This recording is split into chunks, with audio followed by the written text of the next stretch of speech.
खुलुमबाय नोंथांमोनखौ आंनि माय बड' गाइड इउटुब चेनेलाव फिन खनसेबाव फरायफिननाय जाबाय। दिनैहाय जोङो मोनसे गोदान टपिकनि सायाव सोलोंगोन। दिनैहाय जोङो आसाम टेट 2021 नि थाखाय जोंना मेथामेटिक्स साबजेक्टनि एबा सानखान्थि साबजेक्टनि जोङो सिलेबासाव थानाय बायदियै जोङो जौखोन्दो एबा पार्सेन्टेजनि सोमोन्दै सोलोंगोन। दाना जों बे भिडिअ'आव जौखोन्दोनि सोमोन्दै जोङो मा सोलोंगोन नायदो। जौखोन्दोनि जोङो सिनायथि लागोन गिबियावनो, बिनि उनावहाय जोङो जौखोन्दोखौ बोखावखोन्दोआव माबायदि सोलायनांगौ बेखौ सोलोंगोन। नेक्स्टआव दङो जौखोन्दो अनजिमाखौ दशमिकआव माबायदि सोलायो बेखौबो सोलोंगोन। नेक्स्टआव दशमिक गोनां अनजिमाखौ जौखोन्दोसिम माबोरैहाय सोलायो बेखौबो सोलोंगोन आरो जौखोन्दो अनजिमाखौ रुजुथायसिम माबोरै सोलायो, लोगोसे जौखोन्दोनि बाहायनाय आरो बिसोरनि माखासे MCQ। लोगोसे जों क्लास बेयाव मा सोलोंगोन, आसाम टेटआव जानानै थांनाय 2012 आरो 2019 मायथाइनि जोङो माखासे फैखानाय कुइसनखौबो जों बेयाव सल्भ खालामगोन। स' बेनिखायनो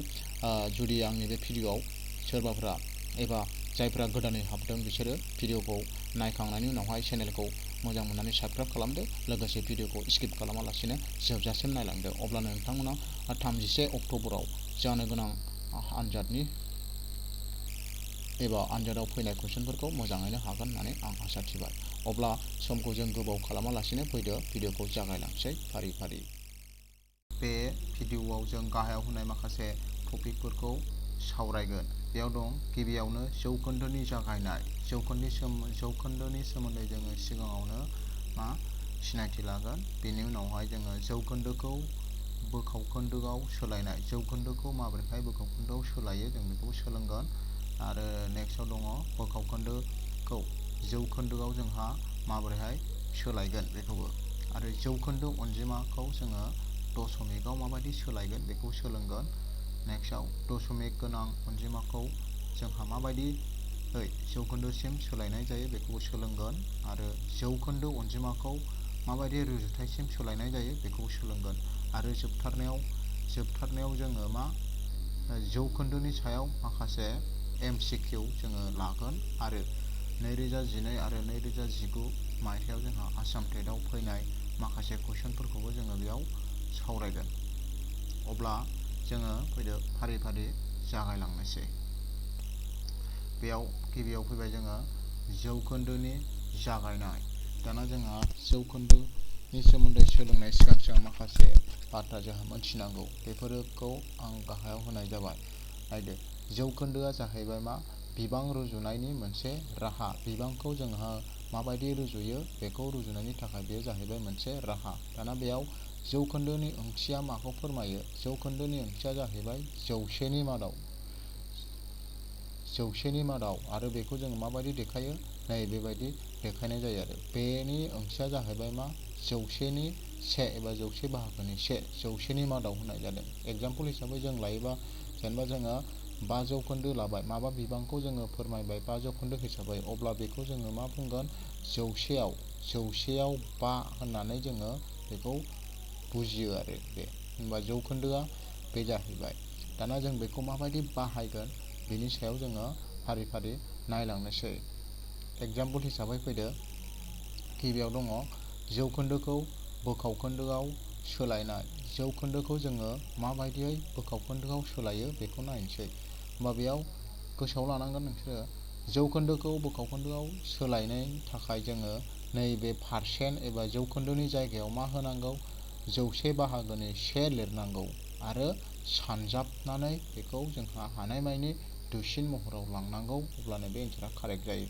हमनानै लाबाय, बेयाव एग्जाम्पल हिसाबै नैबे 12 जौखोन्दो दङ। बे 12 जौखोन्दोखौ जोङो मायाव लांनांगौ, बेखौ बोखावखोन्दोआव लांनांगौ। होमबा बेयाव ओरै 12% होननाय थाबाय। होमबा जों मा खालामगोन, बेखौ 12 into नैबे पारसेन्ट गैया होमबा, बे पारसेन्ट मानि मा होननाय जादों, जौसेनि मादावहाय से होननाय जादों। बेबायदि खालामगोन। बेनि उनावहाय जोङो मा खालामबाय, 12जों गोजौनि 1जों सानजाबबा 12आनो गाहायाव मा जाबाय, 100 जाबाय। बेखौ जों दा दाननो हाबाय आरोखि। जुदि जों दानो बेखौ मोननैखौबो जोङो 4जों डिभाइड खालामनो हायो। माने बेयाव 4 दं, 4जों दानबा 4 सानजाब 3 12, ओमफ्राय 4 सानजाब 25 होबा मा जागोन, 100। होमबा दाननानै जोंहा एन्सारा मा जागोन, 3/25। होमबा बेनो जाहैबाय जोंना 12 जौखोन्दोखौ बोखावखोन्दोआव लांनाय। थिग बिदिनो मोनसे एग्जाम्पल दंबावो, जेनेबा 25 जौखोन्दो। 25 जौखोन्दोखौ जोङो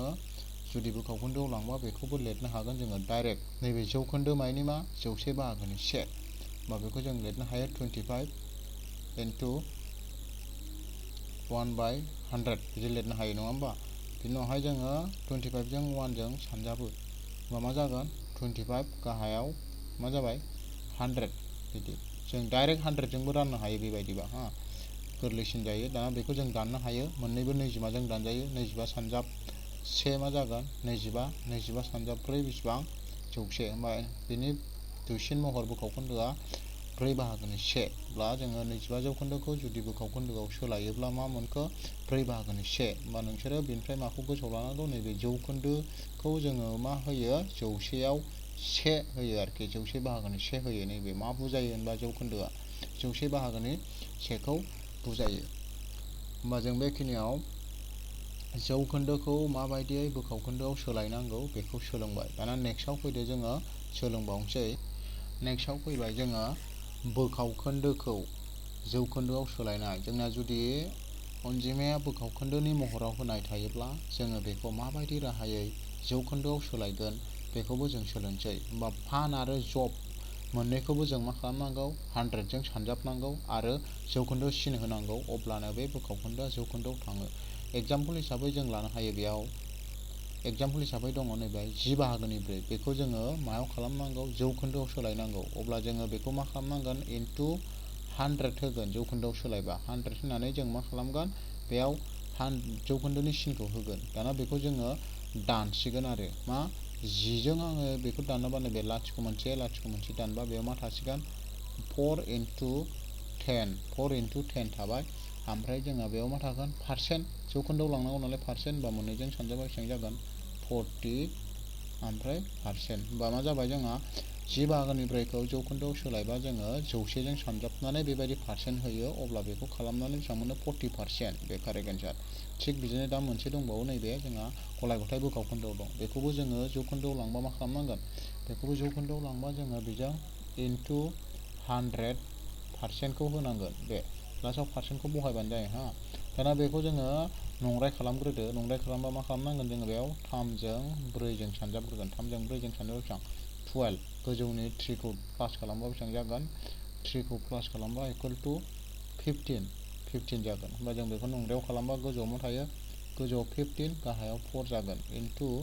100 होबाय जोङो दानजायो 4 जों जौसेखौ दानबा 4 सानजाब 25 मा मोनो 100 खौ दानबाय होमबा मा मोनखो जोंहा 15 जों 25 जों थाबाय 15 जों 25 जों इनटु खालामनांगौ बा 15 जों 25 जों जुदि इनटु खालामोब्ला जों बेखौ बेसेबां मोनो बेखौ जोङो नायनांगोन होमबा जोङो बेखौ इनटु खालामबा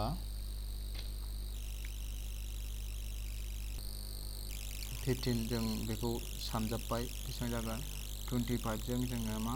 15 जों सानजाबनांगोन 25 जों 15 जों सानजाबा जों मोनगोन बेखौ 375 टटेल बेसेबां जागोन 375% जागोन बे होमबा जों बेखौ जौखोन्दोआव सोलायबा बेसेबां मोनखो 375 जौखोन्दो अब्ला नोंथांमोना बेखिनियाव माबायदि बोखावखोन्दोखौ जोङो मा जौखोन्दोआव लांबा बोरै खालामनांगौ बेखौ सोलोंबाय दानिया फैदोलाय जों नेक्स्ट टपिकनि सायाव सावरायनो दा बेयाव दं जोंहा जौखोन्दो अनजिमाखौ दशमिकआव सोलायनाय जौखोन्दोआव होनाय थाखायोब्ला जों बेखौ बोरैहाय दशमिकआव सोलायगोन अब्ला नायदो जौखोन्दो अनजिमाखौ गिबियावनो जों मा खालामनांगौ बोखावखोन्दोआव सोलायग्रोनांगौ बोखावखोन्दोआव सोलायखांनानै उनावहाय बेखौ राननांगौ राननानै आरो मा दशमिकआव सोलायनांगौ जाहैबाय हमनानै लाबाय एग्जाम्पल हिसाबै बेहाय 25 जौखोन्दो दङ बेखौ जों दशमिकआव सोलायबा मा खालामगोन गिबियाव बेखौ बोखावखोन्दोआव सोलायगोन बोखावखोन्दोआव सोलायबा जों मा खालामनांगोन 25 खौ डाइरेक्ट बेयाव जोङो जौखोन्दो दं नालाय बेखौ 100 जों ओरै खालामनांगोन बेनि उनावहाय बेखौ जोङो राननांगोन राननानै मोनबा जोङो मा मोनो 0.25 मोनगोन आरोखि बे होमबा बेनि कारेक्ट एन्सारा बेनो दाना नेक्स्टआव फैदो जोंहा 2 गथा 5 बाहागोनि 1 जौखोन्दो अब्ला बेखौ जोङो नंराय खालामग्रोनानै लानांगौ नंराय खालामनानै लाबा जों मोनगोन 5 जों 2 जों सानजाबग्रोदो 10 गोजौनि 1 जों दाजाबबा गोजौआव 11 गाहायाव 5 जौखोन्दो दाना बेखौ जोङो मा खालामबावनोसै दा बेखौ जोङो नैबे जौखोन्दोखौ मा खालामबावनोसै सोलायबावनोसै जौसे बाहागोनि 1 लिरबावनोसै बा 11/5 जाबाय बेनि उनावहाय बेखौ मा खालामबाय जोङो जौसे बाहागोनि से बा बेयो बेसेबां जाहैगोन जोंना गाहायाव 5 जों जौजों दानजाबा जोंहा 500 गोजौआव बे दाना 11खौ जोंहा 500 जों डिभाइड खालामनांगौ जुदि 11खौ जोङो 500 जों डिभाइड खालामबा जोंहा 0.0222 मोनगोन जोङो बेखौ दुइसिन महराव लांबा अब्ला बेनिफ्राय जोङो मोनथिबाय जौखोन्दो अनजिमाखौ दशमिकआव माबायदि लांनांगौ। दानिया फैदो जोङो नेक्स्ट टपिकनि सायाव नायबावनोसै। माबायाव फैबाय जोंहा दशमिक गोनां अनजिमाखौ जौखोन्दोसिम सोलायनाय। दाना हमना लाबाय बेयाव मोननै एग्जाम्पल लादों 0.15 आरो मोनसेया 1.25 बे मोननैखौ आङो मा खालामनांगौ जौखोन्दोआव सोलायनांगौ। अब्ला बेखौ बोरै सोलायगोन जोङो ओरैहाय सलुसनाव बे जागोन 0.15खौ आङो मा खालामनांगोन जौखोन्दोआव सोलायबाथाय जोङो 100 जौखोन्दोजों इन्टु खालामनांगोन बेबायदि इन्टु बे जौखोन्दोखौ बेयाव होदो। दाना जोंहा मा खालामनांगोन नैबे दशमिक अनजिमाखौ जों बोखावखोन्दोआव सोलायगोन। बोखावखोन्दोआव सोलायबा जों बे बोरै जागोन गोजौआव 15 गाहायाव मा जागोन नैबे दशमिक दं नालाय गाहायाव 1 दशमिकनि उनाव मोननै सानजिमा दं नालाय मोननै 0 होमबा 100 फैबाय गाहायाव इन्टु 100 बे दाना जों मा खालामो गाहायनि 100 गोजौनि 100 केन्सेल होमबा बेसेबां थाखो बेयाव 15% जाबाय। होमबा जों नायदो दशमिक अनजिमाखौ माबायदि जौखोन्दोआव सोलायखो बे जाहैबाय। दाना नेक्स्ट मोनसे एग्जाम्पल लाबावनोसै जों बेयाव दङ नै 1.25 होमबा बेखौबो जों बानायगोन 1.25 इन्टु जौखोन्दोआव लांनांगौ नालाय 100% जों जोङो इन्टु खालामगोन बिदि खालामनानै पारसेन्टखौ बाहेरायाव होगोन। दाना जोङो 1.25खौ जुदि बोखावखोन्दोआव सोलायबा जागोन गोजौआव 125 गाहायाव जागोन जोंना मा पइन्टनि थाखाय 1 पइन्टनि उनाव मोननै सानजिमा नालाय मोननै 0 बेबायदि इन्टु 100 थिग बेहायबो जोंहा गाहायनि 100 गोजौनि 100 केन्सेल खालामबा बेसेबां थागोन 125% थागोन आरो बे होमबा बेबो जोंना जाहैबाय। दा बेखिनियाव जोङो मा सोलोंखो दशमिक गोनां अनजिमाखौ जौखोन्दोसिम बोरै लांनांगौ बेखौबो सोलोंबाय। दानिया नेक्स्ट टपिकआव नायबावनोसै जों। दा बेयाव फैबाय जोङो जौखोन्दो अनजिमाखौ रुजुथायसिम सोलायनाय। दाना जोङो जौखोन्दो अनजिमाखौ बोरैहाय रुजुथायसिम सोलायगोन हमना लाबाय आं बेयाव मोननै एग्जाम्पल होदों बे मोननै एग्जाम्पलखौ नायबानो नोंथांमोना रोंगोन। हमबाय बेयाव 20 जौखोन्दो बेखौ रुजुथायसिम सोलायनांगौबा आं मा खालामनांगोन गिबियावनो बे 21 जौखोन्दोखौ बोखावखोन्दो महराव लिरगोन। दाना आं बेखौ बोखावखोन्दो महराव लिरबा बोरै जागोन 2 1 ओमफ्राय पारसेन्ट नालाय बेखौ जोङो जौ बाहागोनि से लिरनो हायो। अब्ला बेखौ आं डाइरेक्ट लिरबा बोरै लिरनो हायोमोन गोजौआव 21 गाहायाव 100 बिदि। दाना आं बेखौ रुजुथायनि महराव लिरबा जागोन बेयो मा 21:2 नैबे राननाय सिना गोलाव राननाय सिनखौ बेखौ मा नांगौ /2 बिनि उनाव गाहायनिखौ बेयाव लिरबाय। होमबा जौ रुजुथायाव लिरबा बेसेबां जाहैबाय 21 रुजुथाय 100 बेयो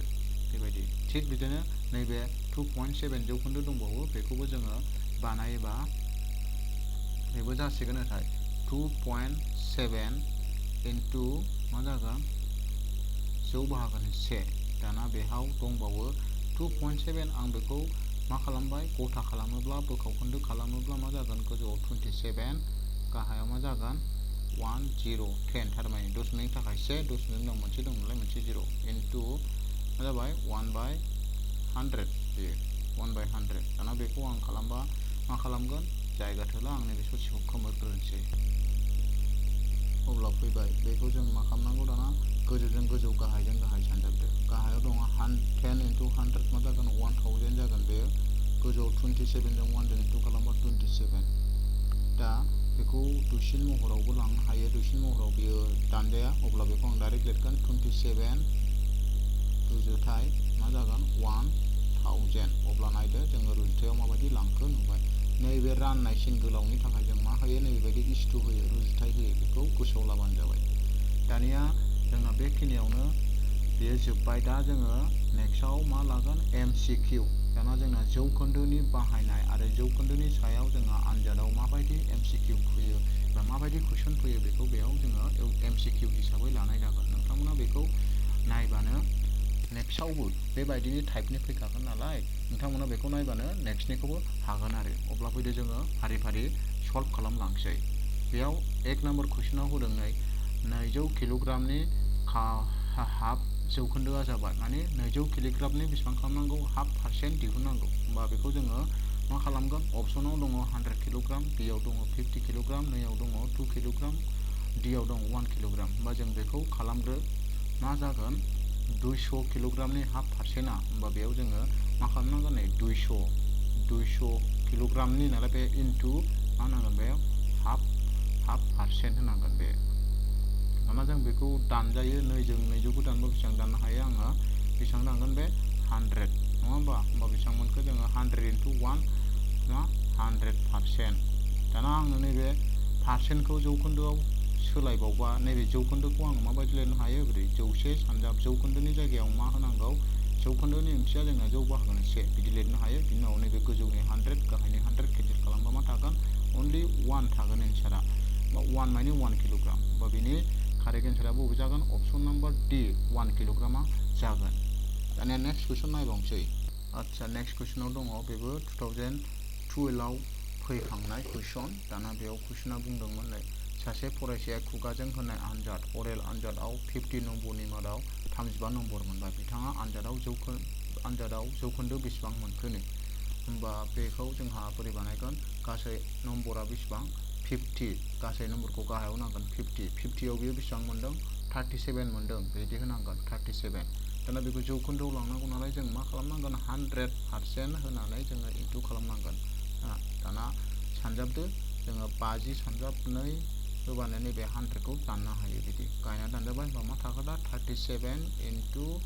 2% थाबाय होमबा मोननैजों सानजाबदो 7 सानजाब 2 बेसेबां 14 सोआ थिक दोनबाय 2 सानजाब 3 6 7 74% होमबा बेसेबां मोननो हादों गथ'आ 74% होमबा 74%आ अपसनाव दंना गैया अपसन एआव दङ 74% अब्ला बे कुइसननि कारेक्ट एन्सारा जाबाय अपसन नाम्बार ए 74%आ जागोन। दानिया फैदो जोङो आनजादाव फैखांनाय आरोबाव जोङो कुइसन नायबावनोसै दाना नेक्स्ट कुइसना बुंदों बे जोंहा आसाम टेट 2019 आव फैखांनाय कुइसन बेयाव कुइसना बुंदों जुदि बबेबा सायख' आनजादनि थाखाय सा 200 फरायसाया आर'जलाइ होयो आरो सा 180 फरायसाया आनजादाव जिरायो बेनिनो गासै 70% आनजाद होग्राया उथ्रिनो हायो अब्ला बेसेबां फरायसाफ्रा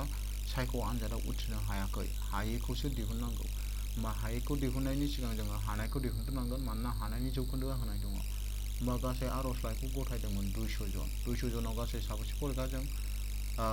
180ल' फरिखा होदों बा 180 फरिखा होदों 180नि बेसेबाङा उथ्रिदों 180नि जोंना बेसेबां 70%आ उथ्रिदों होमबा गासै साबेसे उथ्रिदों बेखौ दिहुननानै लाग्रोनांगोन होमबा बेखौ बानायगोन 180 नि जायगायाव इनटु 70% माने आं बेखौ मा लिरनो हायो 70/100 लिरनो हायो दाना बेखौ जोङो दानबा लाथिख' मोनसे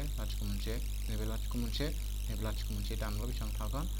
18 into 7 थागोन होमबा बेखौ सानजाबदो बेसेबां जायो 18 into 7 सानजाबबा जों मोनगोन 3 सानजाब 8 56 5 हाथिले 3 सानजाब 7 5जों दाजाबा 126 मोनगोन आरोखि होमबा बे 126आ मा जाहैबाय 126आ जाहैबाय आनजादाव उथ्रिनो हानाय 70% बेयो आनजादाव उथ्रिनो हानाय होमबा आनजादाव उथ्रिनो हायैखौ दिहुननांगौ होमबा आनजादाव उथ्रिनो हायैखौ दिहुनबा जों मा खालामगोन गासै आनजादखौ होदोंमोन गासै आनजादखौ जोंनो बेसेबां होदोंमोन 180 गासै आनजादखौ होदोंमोन जोंना 180 जना होदोंमोन ओमफ्राय गासै बेसेबां उथ्रिनो हादों 126 उथ्रिनो हादों बेखौ दानख'बानो जों मा मोनगोन उथ्रिनो हायैखौ मोनगोन हायैया बेसेबां मोनगोन होनबा 10आव 2 थांबा 4 नैबे 7आव 2 थांबा 5 गैला बेयो 54 होमबा 54 जना आनजादाव फेल जादों आरो उथ्रिनो हायाखै होमबा अपसन नाम्बार 54 दंना गैया अपसना बियाव दङ 54 होमबा बेनि कारेक्ट एन्सारा नैबे अपसन बि 54आ जागोन। दाना फैबावदो जोंहा 2019 मायथाइयाव फैनाय आरो कुइसनखौ जोङो दाना नेक्स्ट कुइसन बेबो 2019 मायथाइयाव फैखांनाय आसाम टेटआव दानिया बेयाव कुइसना दङ जुदि मोनसे अनजिमाखौ 35% बांहोयोब्ला बेनि माना 189 जायो अब्ला अनजिमाया मा जागोन बेखौ दिहुननांगौ बा जुदि मोनसे अनजिमाखौ बेसेबां पारसेन्ट बांहोयो 35% होमबा हमबाय जोङो मोनसे अनजिमानि पारसेन्टखौ जुदि आङो 100% लायो अब्ला बेजों बेसेबां बांहोयो 35 होमबा 35 बांहोयो नालाय 35खौ आङो दाजाबनांगोन 35%खौ होमबा बेयो बेसेबां जायोनो समान समान 189 होमबा बेखौ जोङो सल्भ खालामबानो बेखौ मोनसिगोन सल्भ खालामबा बेसेबां मोनगोन 100 जों 35% जों 135% 135% आ बेसेबां 169 मोनो आरो बे होमबा 1% आ बेसेबां जागोन 1% दिहुनबा जोङो 189 खौ मा खालामगोन 135 जों आङो डिभाइड खालामगोन बेनि उनावहाय जोङो 100% थायो नालाय होमबा 100% दिहुनबा जों मा खालामनांगोन 100% दिहुनबा इक्वल टु 189 जों 100 जों इनटु खालामनांगोन ओमफ्राय गाहायाव मा 135 आ थागोन आरो बिदि दाना बेखौ बानायबा जों बेसेबां मोनगोन बानायबा 189 जों 100 जों सानजाबा 18900 गाहायाव बेसेबां 135 जाबाय जुदि आं बेखौ 135 जों डिभाइड खालामबा बेसेबां मोनगोन इक्वल टु 140 मोनगोन होमबा बेनि कारेक्ट एन्सारा अबे जागोन 140 होमबा 140 अपसनाव दंना गैया नायदो अपसन नाम्बार C आ बेनि कारेक्ट एन्सार जागोन दानिया फैदो जोङो नेक्स्ट कुइसन नायबा दाना बेबो आसाम टेटआव फैखांनाय कुइसन 2019 आव फैखांनाय कुइसन दा बेयाव नायदो कुइसना जुदि मोनसे अनजिमानि 100 जौखोन्दोनि माना 16 जायो अब्ला बै अनजिमानि 50 जौखोन्दोनि माना बेसेबां गिबियाव बेसेबां होनाय दं 100 जौखोन्दोनि माना 16 होमबा बेखौ जों लिरबा लिरनो हागोन 100 जौखोन्दोआ बेसेबां होनाय दं इक्वल टु 16 होनाय दं होमबा बेखौ बानायबा 100 जौखोन्दोखौ आं बोरै बानायगोन 100 by 100 इक्वल टु बेसेबां 16 होमबा बेथ' केन्सेल जाबाय होमबा बेसेबां जाखो 16 आनो होमबा 100 जौखोन्दोनि माना 16 बे जाहैबाय दाना बे 16 नि बेसेबां दिहुनबावनांगौ 50% होमबा बेयाव जागोन 16 नि मा जागोन 50% दिहुननांगौ होमबा बेसेबां जायो बेखौ नायदो होमबा 16 into 50% खौ आं लिरनो हायो 50 by 100 बिदि 50 by 100 दाना बेखौ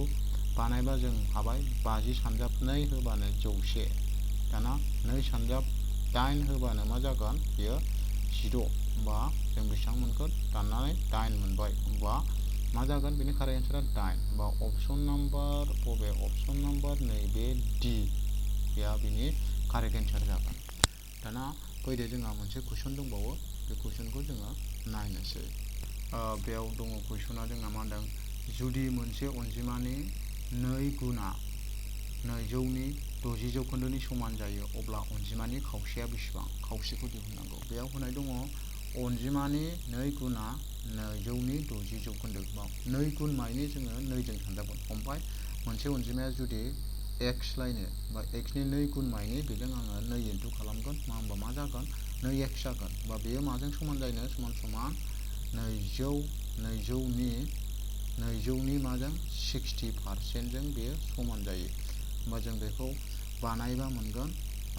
2x इक्वल टु मा जागोन 200 into 60% माने गोजौआव 60 गाहायाव मा थागोन 100 थागोन बे दाना जों बेखौ दाननो हायो नङा होमबा नैबे लाथिख' मोननै दानबा नैबे लाथिख' मोननै दानबा जों मा थागोन 2x इक्वल टु बे 2 थाबाय बे 60 2 जों 60 जों सानजाबा जोंहा 120 जागोन बेयो 120 बिनि उनावहाय जोङो जुदि x खौ लाखियो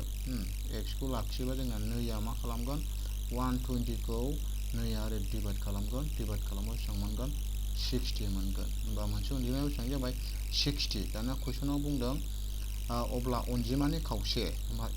60 नि खावसे होमबा 60 नि खावसे मानि जोंहा 30 जाहैसिगोन 60 नि खावसे मानि हाफजों इनटु खालामबा आङो 2 जों 60 खौ दानबा बेसेबां मोनगोन इक्वल टु 30 होमबा कारेक्ट एन्सारा बेनो जागोन 30 जागोन होमबा 30 दंना गैया नायदो अपसन नाम्बार A आ बेनि कारेक्ट एन्सार जागोन अब्ला बेखिनियावनो जोङो मा आनजादाव फैखांनाय कुइसनखौबो जों लाखांबाय दानिया जोङो नोंथांमोननि थाखाय माखासे होमवार्क एबा माखासे प्रेक्टिसनि थाखाय माखासे कुइसन होनाय जादों नोंथांमोना बेखौ नायनानै प्रेक्टिस खालामबानो जाबाय आरोखि अब्लानो जानो गोनां आनजादाव मोजाङै मोजां नाम्बार दिखोनो हागोनखौ आसा खालामबाय कुइसनाव दङ बेयाव मोननै कुइसन होदों नोंथांमोननि थाखाय होमवार्कआ 1 नाम्बाराव दङ जोंना मा होनदों 1 नाम्बाराव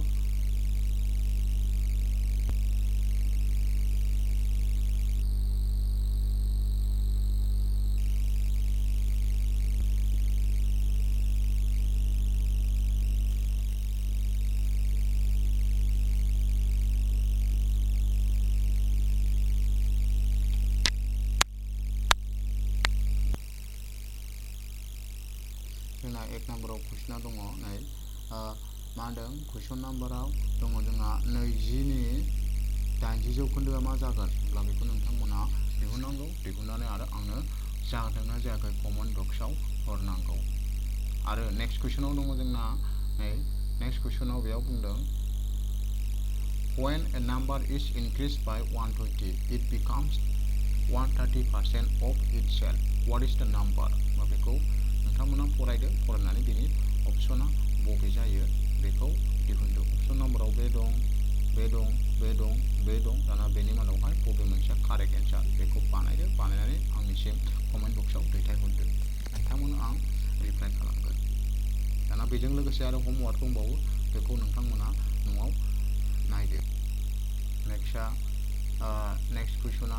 बेनो नै बेयाव मा दिहुननांगौ मान दिहुननांगौ एक नाम्बाराव दङ 20 जौखोन्दोनि 400 आबार दङ 50नि 45% ओमफ्राय 1500नि 12% ओरै दङ 10%नि 650 रां ओमफ्राय 1200नि 2% ओमफ्राय 2500नि 30% अब्ला बेफोरखौ नोंथांमोना न'आव टेस्ट खालामदो टेस्ट खालामनानै आरो जुदि बबेखौबा कनफिउसन मोनदोंमोन आंनिसिम कमेन्ट खालामनानै सोंहरनो हागोन अब्ला